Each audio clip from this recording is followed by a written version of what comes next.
Oh, this is so good. Andrew Weissman used to be a federal prosecutor for 20 plus years, and he talks about the odds of Trump being indicted in Georgia and what for. I'm in the camp of tea leaf readers who think that you don't issue a statement like that if you are not thinking of charging and that you're not thinking of charging the president. It doesn't make a whole lot of sense to me. On the other hand, Joshi Housley hasn't said that. It is a leap of faith. And so we do have to wait to see what happens. The charges can be all sorts of things. The biggest potential charge is a Georgia RICO charge.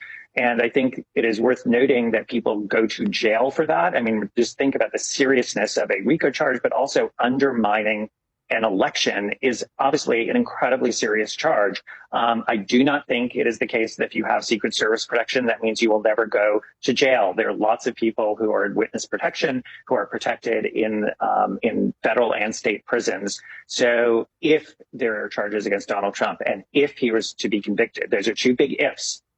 He could face significant jail time. And it's worth remembering that a federal pardon would not apply to those state charges. And explain what a RICO charge is again. Yes, sorry. I'm into my full legal nerd mode.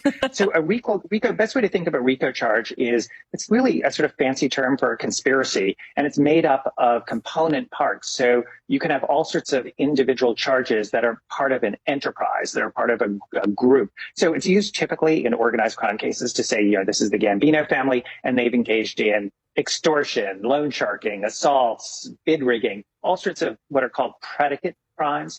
And so in Georgia, they have a version of that federal statute that allows you to charge various individual crimes as part of that overarching conspiracy.